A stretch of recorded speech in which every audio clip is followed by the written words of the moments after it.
Today on Time About the Movies, it's Labor Day weekend, and we have 3 movies opening up, and we haven't had the usual assortment of bad movies that we usually get here in the dumping months, and this week is kind of an example of that. We got 3 movies that are actually pretty decent overall. We got The American, starring George Clooney. We have Machete, coming straight from the Grindhouse trailer to his very own movie. And we have Justin Long getting, basically Alvin getting advice from Ted Lasso and Charlie from It's Always Sunny in Philadelphia about his long-distance relationship with Gertie from E.T. We're talking about going the distance. So we'll take a look at those 3 movies today. September 3rd, 2010, today on Time About the Movies.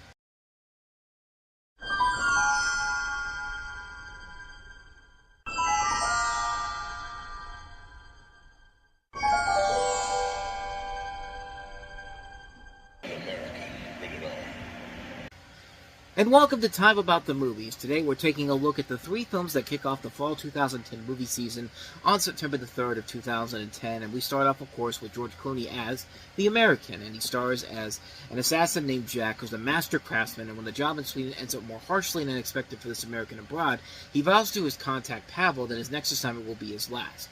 Jack reports to the Italian countryside, where he holds up in a small town and relishes being away from death from a spell. The assignment, as specified by a Belgian woman, Mathilda, is in the offing as a weapon is constructed. Surprising himself, Jack seeks out the friendship of the local priest, Father Bendito, and pursues romance with local woman Clara, but by stepping out of the shadows, Jack may be tempting fate.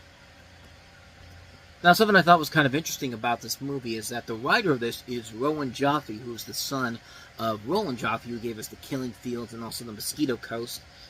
Actually, no, The Mosquito Coast was Peter Weir, but he did The Killing Fields, he did The Mission, that's what I'm thinking of, The Mission.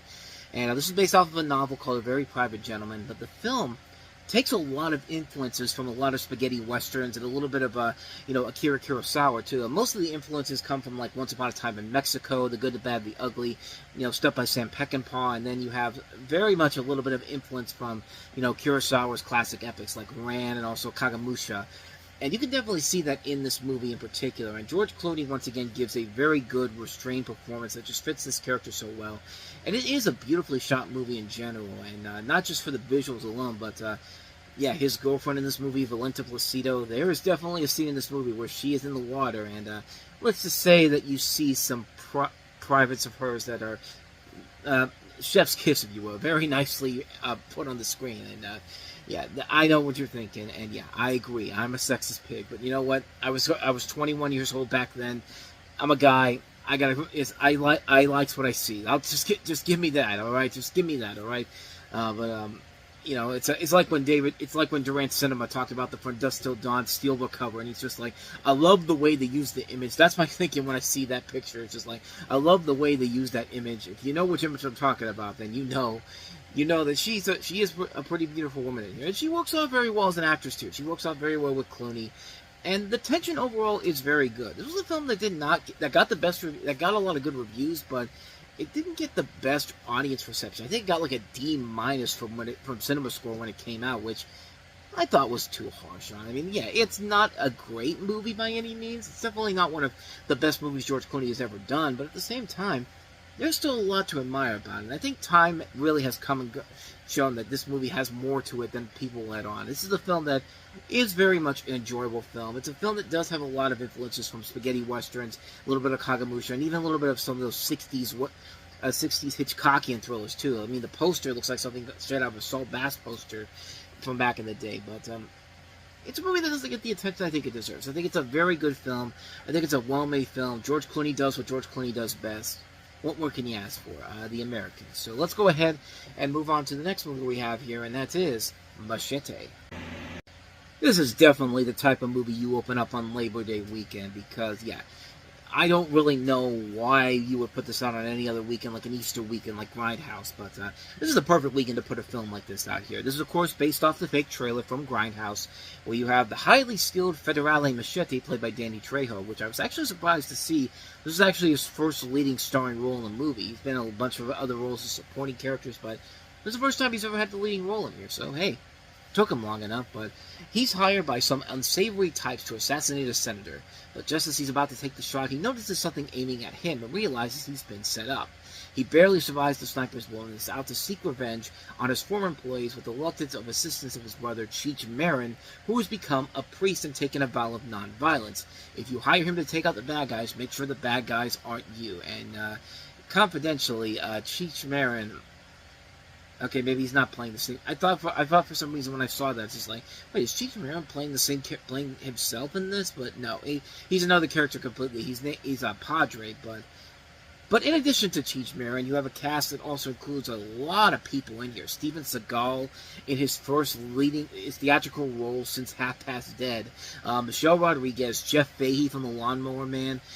Lindsay Lohan. Lindsay Lohan had a little bit of a brief appraisal of her career, as did Jessica Alba. This was actually one of the few things that Jessica Alba did between, 2005 and 2010, and between Fantastic Four and Little Fockers, that didn't completely ruin her career in general. And actually, she came out pretty strong in this.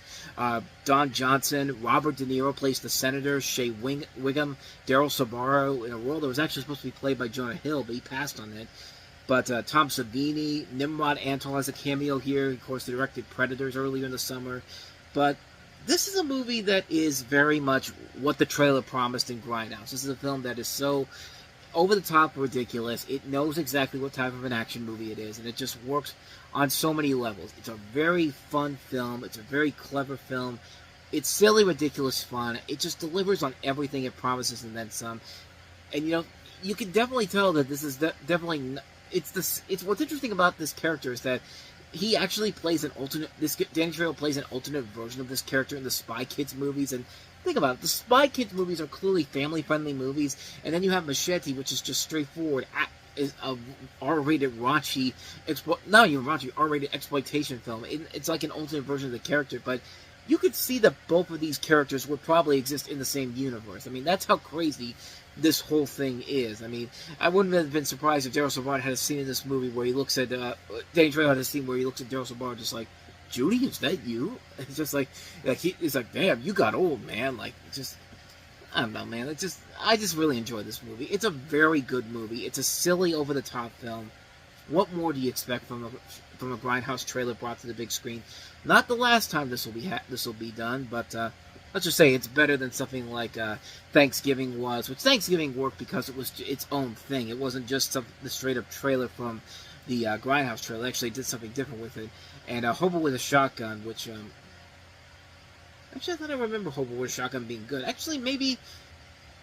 Forget what I said, because I think all these are actually kind of decent overall. Even Machete Kills, which wasn't as good as this movie is. It was still a fun movie, and I actually do remember liking Hobo with the Shotgun. And like I said, Thanksgiving is very different from the trailer that came out, but still a good movie overall. So forget I said anything in that last part there, and let's go ahead and move away from Machete and take a look at our last movie, because we have Drew Barrymore and Justin Long who are going in a long-distance relationship, and that means that they're both going the distance. Going the distance, rated R.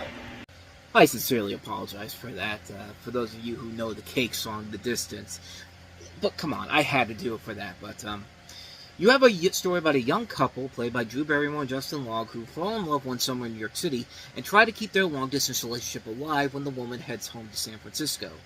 And while Drew Barrymore is getting advice from Kelly from Married with Children, Kelly Bundy, and then you have Justin Long basically getting relationship advice from Charlie from It's Always Sunny in Philadelphia and Ted Lasso. Actually, maybe not Ted Lasso, because Ted Lasso is actually much more of a nicer guy than Jason Sudeikis plays in this movie. So I don't know, maybe the character from War of Bosses or With the Millers. I don't know. I don't really know how to compare it, But anyway, yeah, what's funny about this movie is that Drew Barrymore and Justin Long were dating around the time this movie came out in 2007, and then they broke up in 2008, so, yeah.